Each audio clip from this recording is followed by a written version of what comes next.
Well, hi, folks. How are you? This is Bob Gums, and I'm bringing you the Concern Forum. What are you guys doing today? Hmm? Enjoying the decent weather we're having? Well, I don't know, because it's supposed to rain here in New York tonight. So I guess we shall see just how decent the weather will continue to be. Now, what's happening? Well, folks, one of the things that's happening is Arizona seems to be they're in the midst of a prairie fire. Yeah, that abortion thing. Now, I have been telling the ladies out there for the longest this Republican Party, okay? I'm talking about this Republican Party from 2015 to the present. You need to leave it alone, okay? Why do I say that? Well, the Republican Party of today, see, here goes the thing. What the Republican Party did, uh, they opened themselves up. For some reason,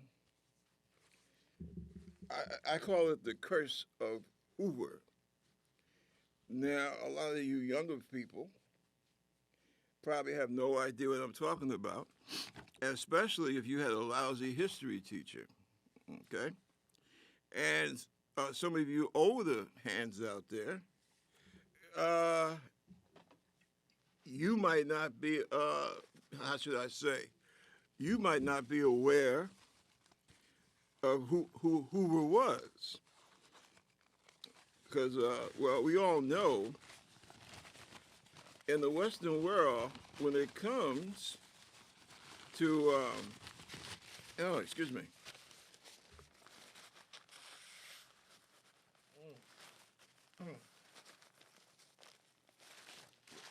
I believe I might have a little bit of hay fever. But as I was saying, what a lot of people don't know is that you have a segment in America, you have a segment of people that they are still fighting the 1932 election. And, what the hell does he mean, 1932? Well, as you may know, the Great Depression happened in 1929. What was that? October 13th, 1929. And it was catastrophic, right? You look around today and you say, well, wow, the country has never been this divided since the Civil War. And, you have all these people basically trying to, raise hell. It's not new, okay? The fact that you have a president, that you have the president of the United States involved directly in the hell raising, that is different. That's what makes it different. But as far as, super rich people trying to figure out ways to overthrow the government, um, keep working class Americans like they're peasants or serfs, that's not new, right? What happened, we went through World War One, the United States, 1917, 1918, and the rest of the world from 1914 to 1918. And what happened we blew our bloody minds, quite frankly. Um, that's why they call it the Roaring Twenties, because America literally roared. And hey, everybody can make money in the stock market. Unfortunately, everybody was trying to. Uh, what's his name? Oh, Jack Kennedy's dad, John Kennedy, President Kennedy.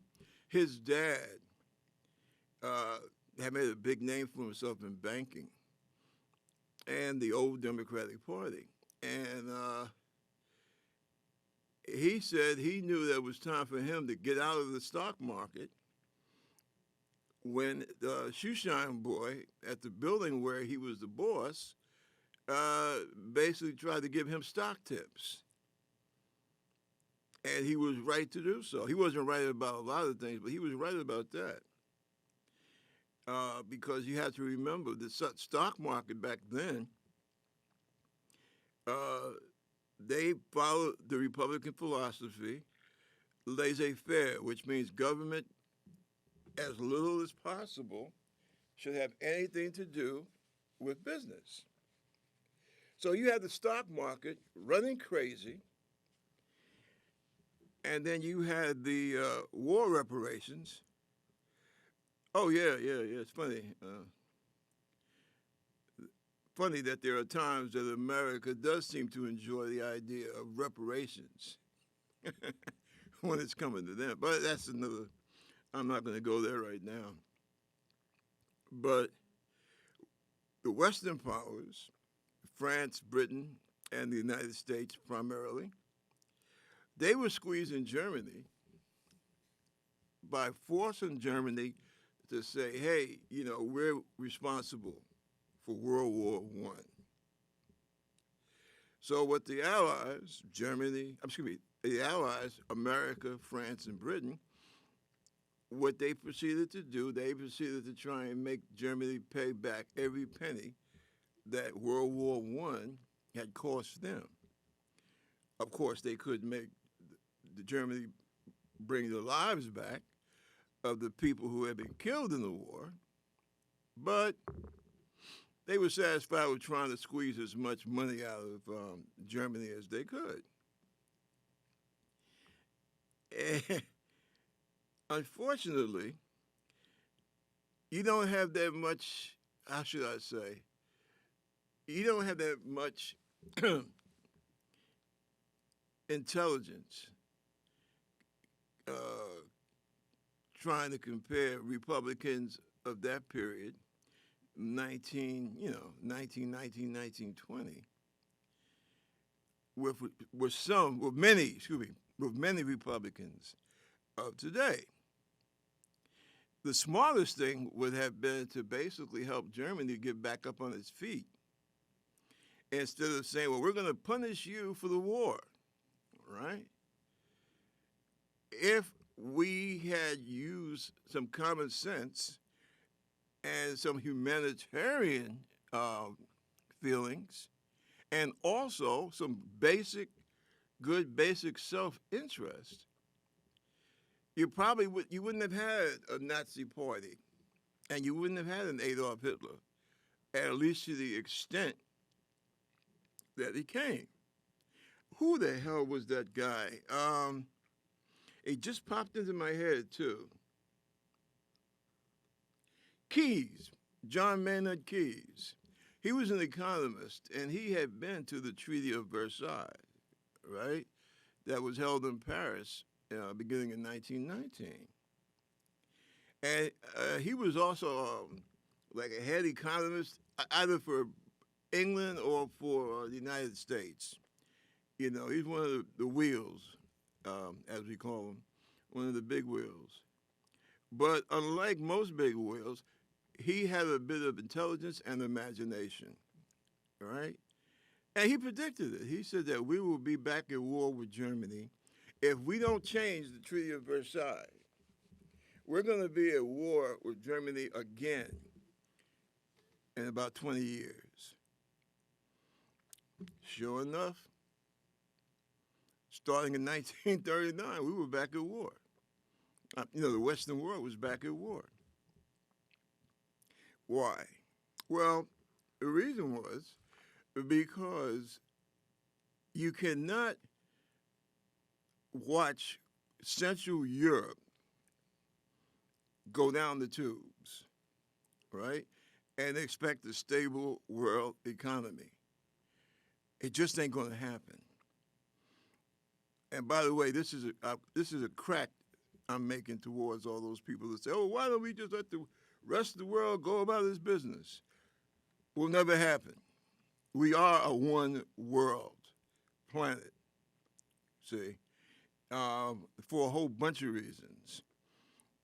But the main thing, especially as we're relating now, any kid in the 8th grade that had a decent history teacher and can understand the basics of economics will tell you,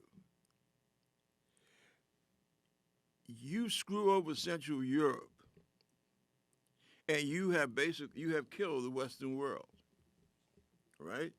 Because Central Europe is the engine that powers the economy. Powers the economy in Italy, in France, Spain, Britain, the Middle East, everywhere, the United States. Because Central Europe is the powerhouse of the Western world, right? It has been like that since we hit upon the industrial age. And, Republicans, um, they had that red state mentality, even before there was such a thing as red states. And they felt, well, we have a treaty that says that Germany was responsible for the war. So therefore, it's their debt, and everyone should pay their debt. Never mind the fact that by you forcing Germany to do that, you are causing economic and social chaos to Germany, to Central Europe. And that's exactly what happened, right? That was a brilliant stroke by the Republicans. Yeah. Wait a minute. Haven't we been here before in our lifetime? What was that thing? 2008. Yeah. And that young black kid that saved the world economy. What's his name? Obama. Yeah, Obama. Yeah. Well, we can argue about whether Barack did enough for working class folks. Okay? Personally, I think that I wish that he could have done more. But I understand the barriers. See, Americans make the mistake sometimes. Presidency might be the most powerful office in the world. But there are times when the president, he can't do everything he wants. Fortunately, in our history, most of the time that's been a good thing. Okay, so we should remember that. But but what I was saying, that's the Republican psyche, right? That's their mentality. Very basic, not fit for a complex, futuristic world. Okay? And that's how, that was the attitude that the Republicans, that was their attitude. Hey, screw Germany. They started the war. It's their fault. They should pay for everything. And Germany couldn't afford to pay. She lost all her colonies. She wasn't allowed to industrialize the way that she would have been if she had won the war or if there had been no war. So Germany, they just didn't have it. So what happened between that and the fact that you had Wall Street, the stock market? I mean, these people were going crazy. They just basically they did what they wanted to do, and the bubble got bigger and bigger, and boom! In October 1929, the bottom fell out of the barrel.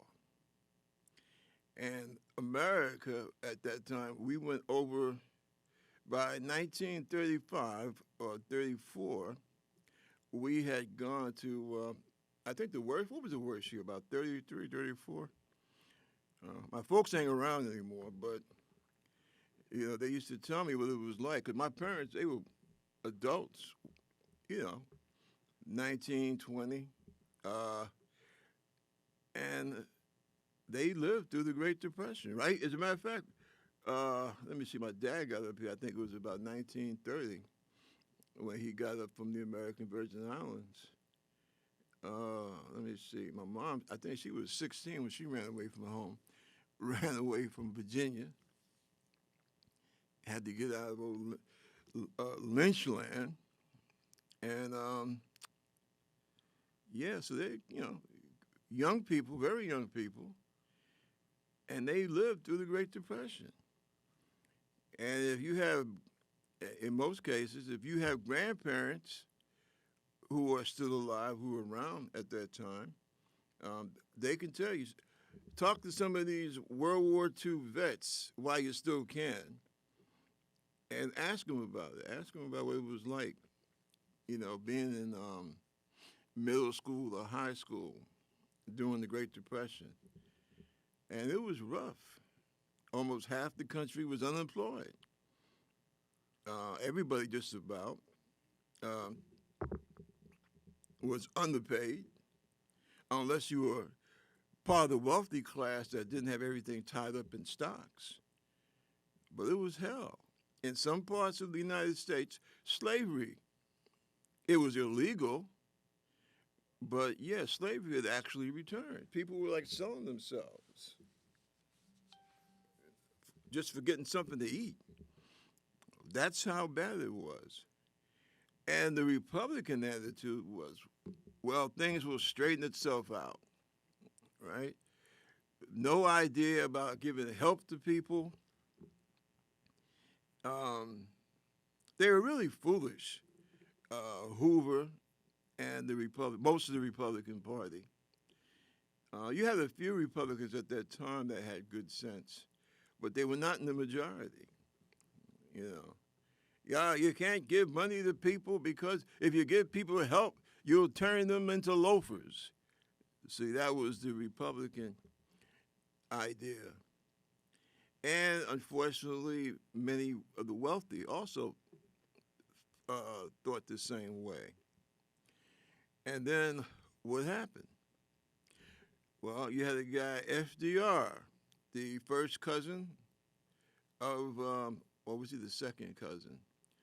Of Teddy Roosevelt, of President Teddy Roosevelt. Franklin Roosevelt was his kinfolk.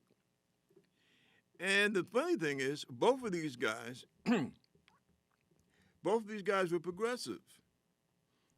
And it's strange because Teddy was a Republican and Franklin was a Democrat. And Franklin, before he ran for president, he was governor of New York. And New York was one of those states, they had made an effort to actually try and help people that could not help themselves, which was a huge part of the population. Now, I think some of the stories about stockbrokers jumping out of windows, I won't say they were exaggerated. I don't think as many jumped out the window as they portray sometimes in movies. But yeah, you had some of them shot themselves. You spent your whole life 40 years trying to accumulate wealth, and then you suddenly are told, hey, you don't have a dime. Uh, a lot of folks can't handle that. you know, they'll step out in the middle of the traffic, they'll shoot themselves or jump out of a window. And this is what you had going on. And like I said, we had the election in 32. And fortunately, America had, it was a possibility that we were going to make a hard turn to the right, like they did in Germany. All right? And always remember, Hitler and the Nazis, yeah, you had a lot of street fights. You had the brown shirts, kind of like what Trump had in Charlottesville back in 2017, parading through the streets with their torches and everything. You did have that. However, they didn't shoot their way into power. They didn't kick in the doors. And no, it didn't happen like that. What did happen in Germany, they have a parliamentary system. Europe is basically parliamentary systems, right? And the people voted. And they gave the Nazi Party, and the Nazis didn't win the majority either, but they got enough votes so that they had a good seat at the table. And then I think it was Hindenburg, right? Former general from World War One, and he was in government at the time. And they asked Hitler to form a government, and Hitler did. And once he did, well, the rest is history. That's where you get the Nazis and the Gestapo and, Sig Heil and all other good crap. Yeah. So it came close to happening one time before. When they say, well, it can't happen here. What that means is that we're not a country where, a person or a group of people can take over the government and take away our, guaranteed rights. Well, we came close to losing it before. And fortunately, we went left instead of going right.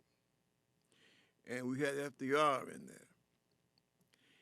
And a lot of the things that FDR tried to do, the Supreme Court at that time were trying to, buck anything that he tried, CCC, NRA. And he made noise like he was going to ask Congress to increase the size of the Supreme Court. And don't you know the Supreme Court at that time, they suddenly saw the light and they stopped blocking so much of his legislation. See? But he had the same thing working against him like we have now. Back then, a bunch of rich business people, always these wealthy billionaires and millionaires that are the source of government. The source of government's problems in times of crisis. Because what they did, they found a guy, right? A really brave guy. He was a former Marine, Smedley Butler. And this guy had won the Medal of Honor, I think about 2 times or 3. The most decorated Marine in Marine Corps history. And they approached him and said, hey, we're going to overthrow the government. And we need a military guy like yourself to, lead our coup d'etat. And Smedley, what he did, He loved America. See, he was a real America first kind of guy. And he went and he told the proper authorities, and the whole coup d'etat thing got quashed. Thank God. But ever since then, the Republicans have had a stain uh, with the American people. Don't take my word for it. Look it up. Look how many times. I'm just talking. I'm not talking about people who were selected. Like in was it 2000? Bush Jr. was selected to be president. I say selected because, unfortunately, like every other democracy, we have an electoral college. See, which is something that I hope that we will eventually get rid of. Believe it or not, just like most things, or like a lot of things in our original Constitution, it has to do with slavery, right? Because the South, up until recently, the South was always people poor, right? They were always cash poor for the average person living in the South, but they were also people poor. Because you had some states like Alabama, Mississippi, what they call the Black Belt, Georgia. You had more slaves just about than you had white colonists, right? And then after America got its independence, white citizens. So when they were fixing up the Constitution, they did a couple of things. They put in a couple of things. So that way the southern states would not feel cheated because of the fact that they have a smaller amount of people, all right? So like I said, I hope that we get rid of that very terrible, very dangerous relic in our constitutional past. But that is something that should be done, hopefully will be done, by the majority of the American people in their Congress, right, after suitable debate. Because that's how you do things in a democracy. But the point that I'm getting to is that the Republicans, as we have gone forward in history, the Republicans have, I don't know,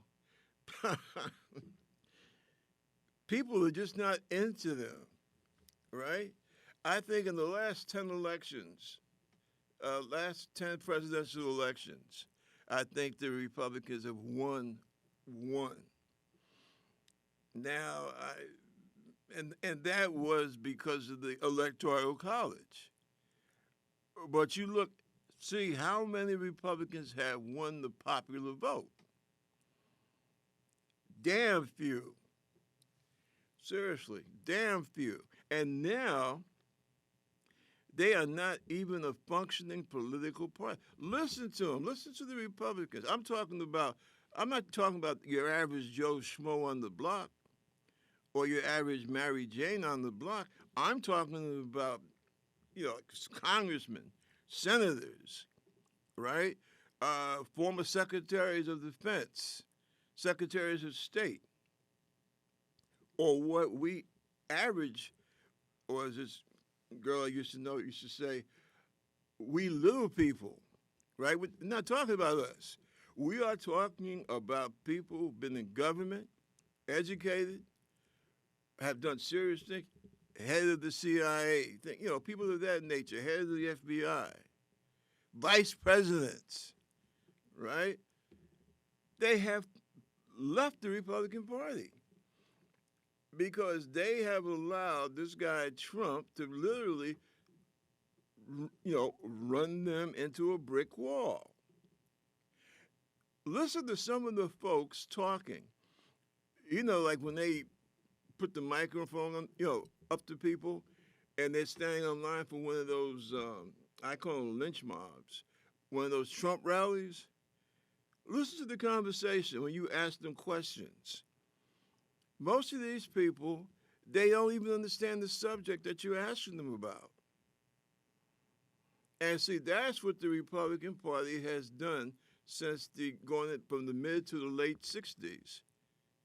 They have scraped the bottom. They went to rural America and they scraped the bottom of the barrel. You know, your Klan rally types, your people who think that, well, education ain't that much of a big deal and blah, blah, blah.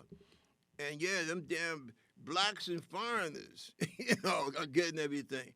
Cuckoo birds like that. See? And that's why, look, let me tell you something. What Donald Trump did was easy, quite frankly. And I could hear the people out there yelling at me, he's full of it. No, I'm not. It was quite easy because people, a lot of whom are envious, a lot of whom their whole thing is fighting sin. And they see sin, wherever they look, wherever they turn around. Their whole life is about hating. They got to have something to hate. See, if it's not here, if it's not overseas, it's here in America, right? And these people gravitate to somebody like Trump. Now, he talks this nonsense about, oh, well, they're after you. They're not after me. No. We're after you, Donald. And when I say we, I'm talking about the American people. Because our government, believe it or not, maybe sometimes it don't seem like it, but we are the people. We, the people. That's what our government is all about. And yes, we are after you. We will be after your damn daddy, but unfortunately, he's dead. He's passed away. But we got enough on you. The question is, are we going to stand up and be adult enough for all of us to do our duty? You can't tell me that, yeah, well, for this election, I'm going to support a man who's an anti-Semite. I don't care who his daughter married. An anti-Semite, right? A guy who is just pure greed, a thief, a liar, a bigot. Oh, and before I forget, I want to see these black folks, because you keep hearing, yes, well, you have blacks who are migrating to the Republican Party and Donald Trump. Oh, really? So I want a black American to tell me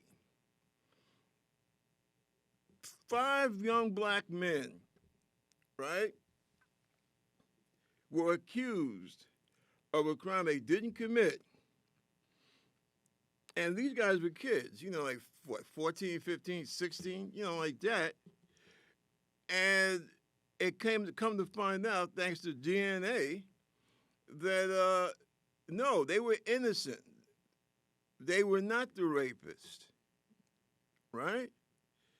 Now, Donald, and some of y'all might be bored with hearing this, but a lot of you apparently don't know this or have forgotten. Donald put big ads in the New York Times and the Daily News saying, yes, it's time to bring back the death penalty. Because, in New York, we had gotten rid of that for a while. Now it's something like, my God, it's very rare if we even still have it now. We had it, got rid of it, then we brought it back. That I don't remember. But, yeah, I think it was during one of those periods where we didn't have the death penalty. And he writes these huge advertisements talking about the guys, right? And say, yeah, we should bring it back and dust off old Sparky for each one of them. Now, you have to think, If there had been a referendum at that time um, as to whether or not we should have the death penalty, or an election at that time, saying, I vote for me because I want to execute the Central Park Five, right? And then it comes to find out the boys are innocent, that they were brutalized by the police department, New York City Police Department, and that they didn't do a damn thing. Now, don't you think if you go through all this trouble to raise all this hell about a crime that wasn't committed, it wasn't committed by these boys, right? Don't you feel under some kind of obligation to write some kind of apology saying, well, I still want to see the death penalty. However, these gentlemen, these young boys were not the ones, they were not guilty of the crime. But that doesn't mean that we should not have a death penalty for crimes such as this. I could have respected him if he did something like that. Yeah, he was trying to ride the whirlwind, and he got tripped up. So he apologized. Or he at least acknowledged that the 5 boys were innocent. I mean, they're grown men now, but I'm just saying, their whole lives were, their, was it, teenagehood, however you want to say it, their adolescence was smashed.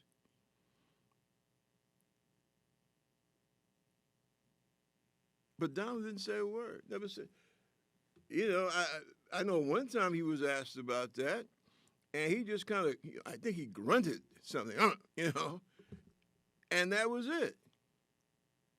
And I'm trying to understand why any black person would support a person like Donald Trump. I'm curious.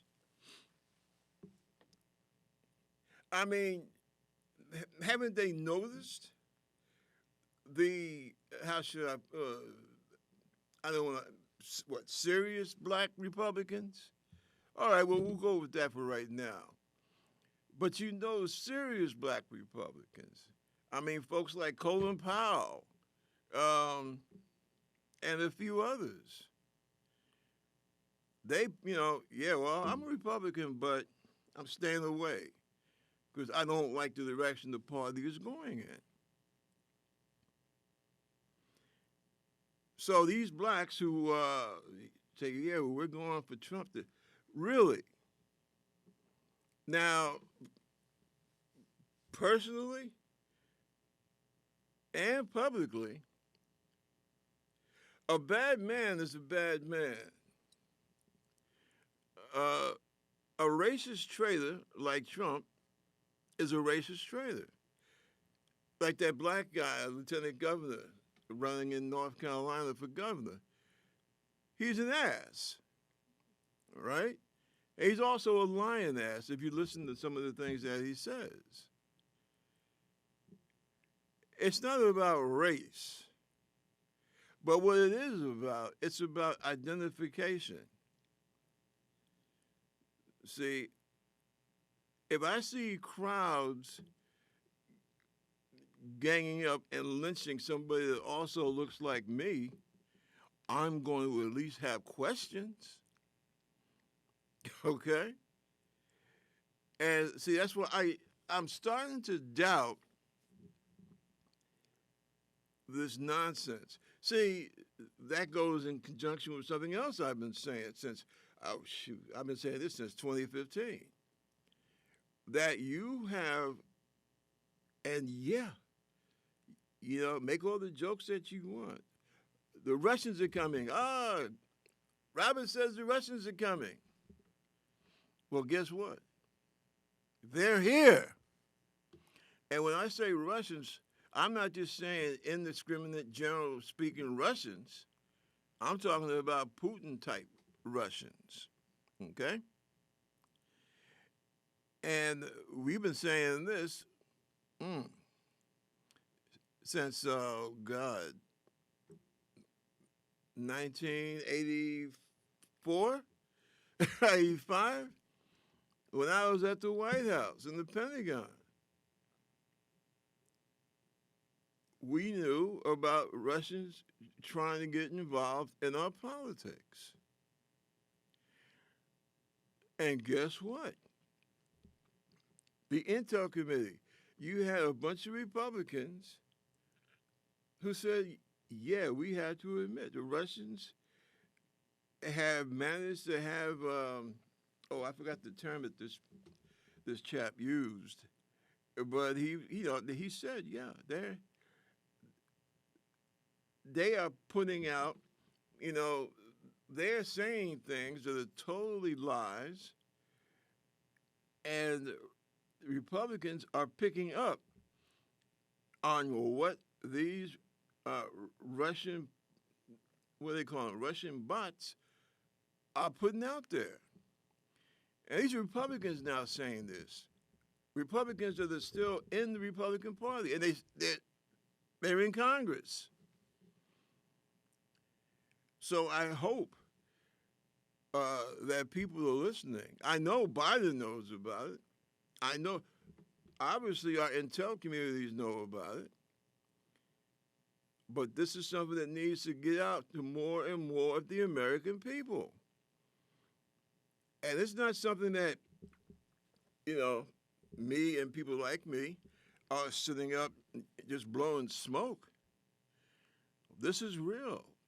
A few of Trump's people were sent to jail. Why? Because they were lying to the FBI about their contact with Russians, some of whom were KGB. Well, it's now something else, FUB, but it's the same damn thing, KGB, which is their equivalent of our CIA, right? And like I said, some of these people have already been locked up. Many of them were locked up and have since been released. Trump, he pardoned a few of those folks who were convicted for lying about their, contact with Russians. So this is not, that's just the progressives and the liberals and, they're dreaming. No, I wish it were, because it wouldn't be a dream. Because reality, it is a nightmare. Because we might be heading for the first American president that is a Manchurian candidate, quite frankly. We might have the first president that's actually a Russian operative, whether he considers himself one or not. Now, my personal opinion is I think that those documents that he had, the top secret documents that they're talking about, I believe that he probably sold a bunch of them. Number one. Number two, yeah, it's possible he might have been just, having them over at Mar-a-Lago to visit. That's not the point. I worked with those documents. For 5 years, I worked top secret, SBI. And this guy, he is a disaster. He is a security disaster happening. I won't say waiting to happen, but he's happening now.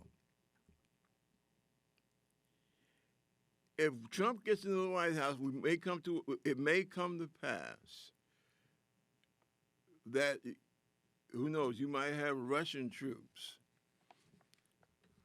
marching down our streets to keep order.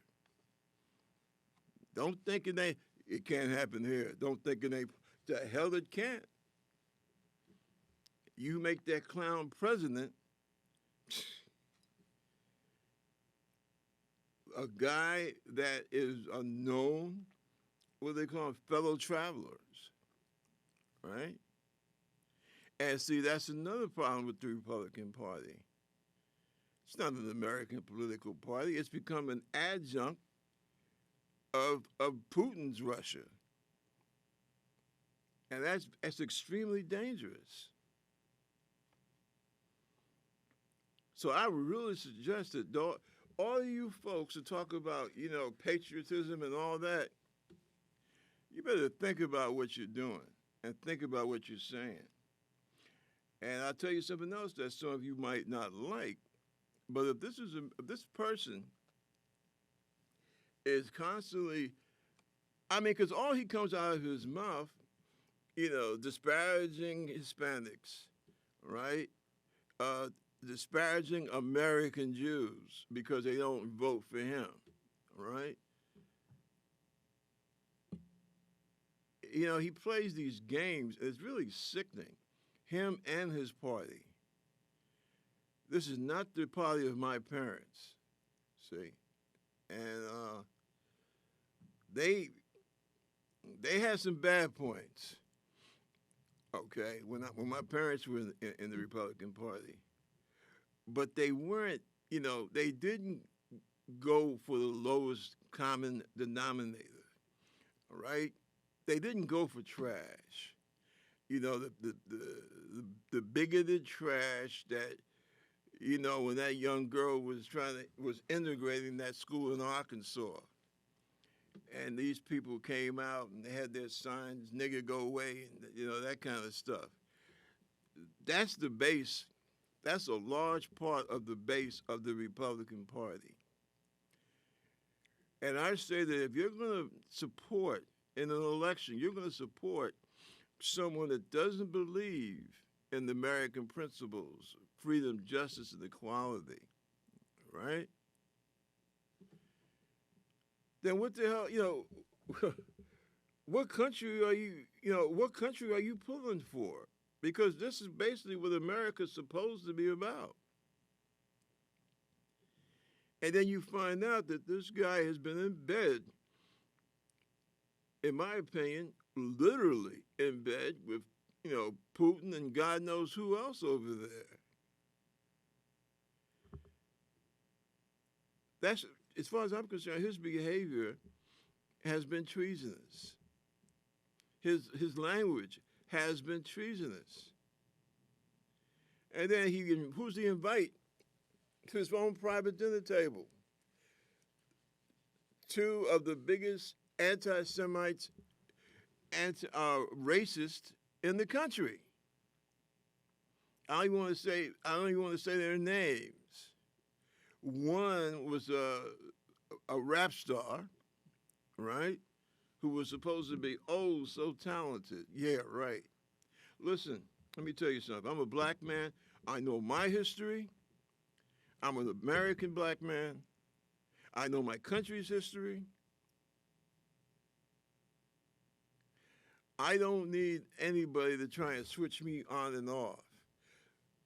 Donald and the Republicans, they try to play people because they think we're all stupid. And they try to play us. Oh, well, look at the college campus. All the liberals on the college campus, they're so anti-Semitic. No, your goddamn base is what's anti-Semitic. That's where the anti-Semites are. Drive through there. Drive through Okefenokee swamps and what have you. Drive through many parts of rural America.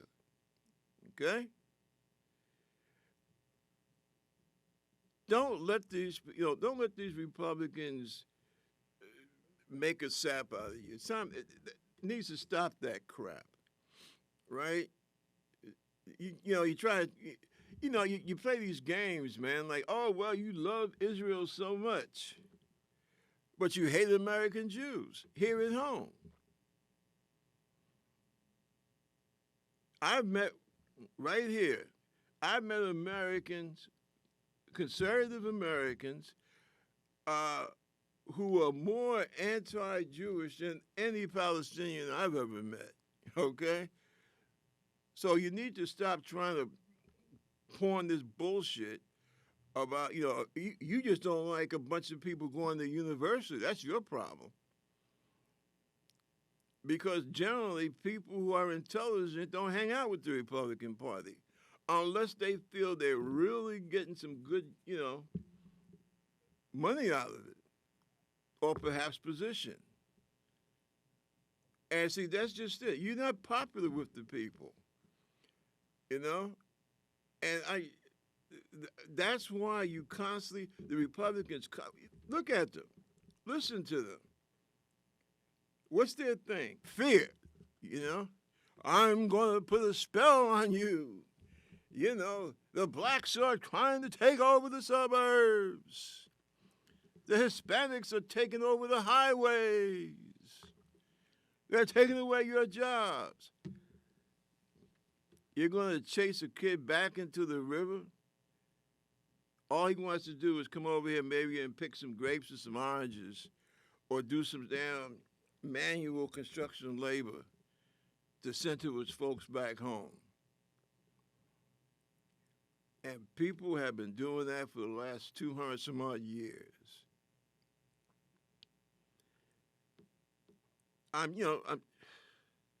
None of us are perfect, okay? We all have our little hang-ups, right? And in some cases, big hang-ups. But as decent human beings, we recognize the fact that we do have faults, and we work every day to try and improve those faults. What we have now is a Republican Party and leader of the Republican Party that are trying to tell America, hey, it's all right to hate. Hate is cool, man. Yeah. You immigrants, they even think, and I guess in some cases it's true, you got immigrants, right, who 30 years ago they were immigrants, or 20 years ago they were immigrants. Now they said they're MAGA. And it doesn't seem to sink in. MAGA is against you. It just is that you're already here.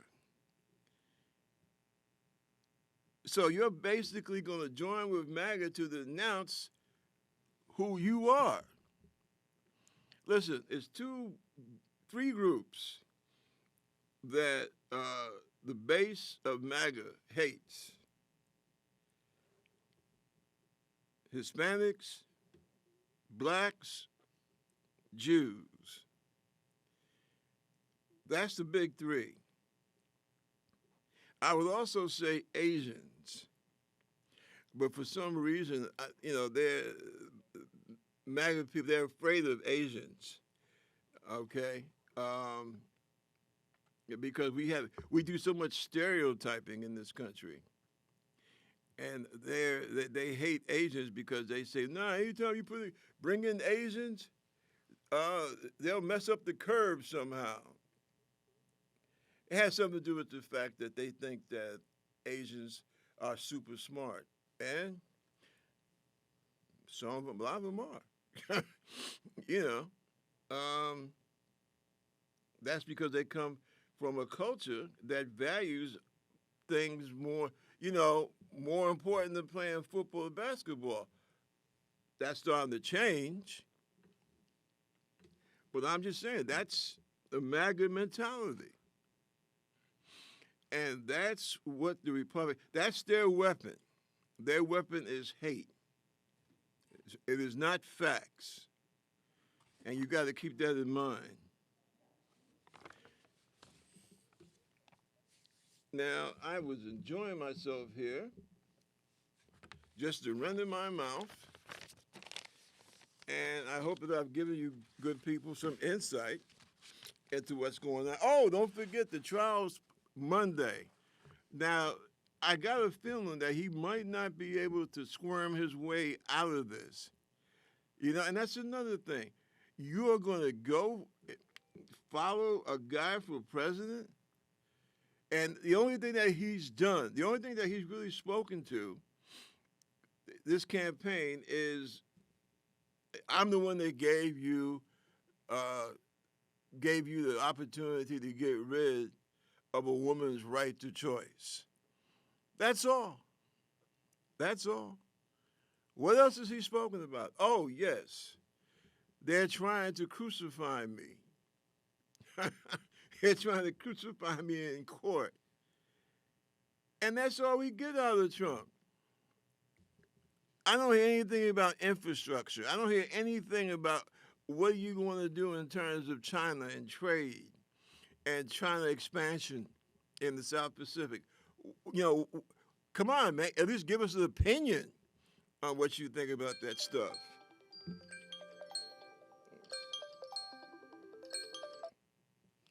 It's like I'm running out of time here. But that's the point. That's what I'm talking about. You look at Joe Biden, jobs rate. I mean, my God, we haven't had this many jobs since 1969. See, these people who run around here cropping about, well, he's old. Yeah, but he's not a thief. He's not a traitor. He does have empathy. So you worry because the guy is old. I mean, let's show the world that we are not as ridiculous as some of our political leaders act. Okay? Now, as far as the problems that we're having in Gaza and the Palestinian issue with Israel, I think Biden did the right thing. No one needs to talk to me about anti-Semitism. You could say a large part of the reason why I left the Navy when I did was because of anti-Semitism and the prejudice that I saw against Latinos. Oh yeah, yeah. Check my record for my squadron, and you'll see. I was an A squared away sailor, but I could not stand the environment. It was a very hostile work environment. No, nobody called me the N-word to my face, but they sure as hell did when they were downstairs. I'm talking about when we were ashore.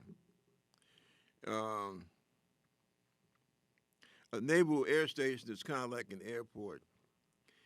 And you have, hangars, machine shops, and then you have upstairs the administrative sections. And I work upstairs. I'm a operations yeoman at the time. This was after I had left the White House and the Pentagon. And the reason I always say White House and Pentagon is because I had two different offices. I had one office in the Pentagon, and I had another office in the White House. So that's where that comes from. But when I was stationed down there in good old Jacksonville, Florida, it was hell. The hate I saw in that area. Oh, my God. And in that squadron. And it hurt because I really loved the Navy. And I wish I didn't leave when I did. I left. Nobody kicked me out, okay? I left. And I think I was stupid.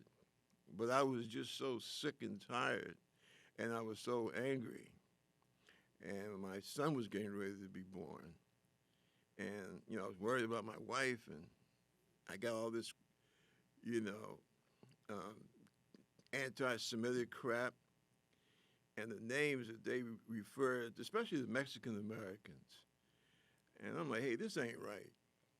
Because I'm saying to myself, I can imagine how they're barbecuing my butt. But they never faced me off. One time we faced off, they thought I was going to kill this kid.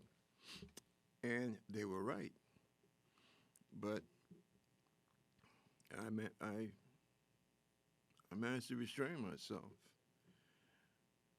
Someday I'll tell you about my adventures in the Army when I was a teenager, but that's another story. But that's why I say I know these people. I know MAGA. MAGA is nothing new. These are the same people that were talking and spreading hate back in the 70s and in the 80s, right? I overheard a conversation one night.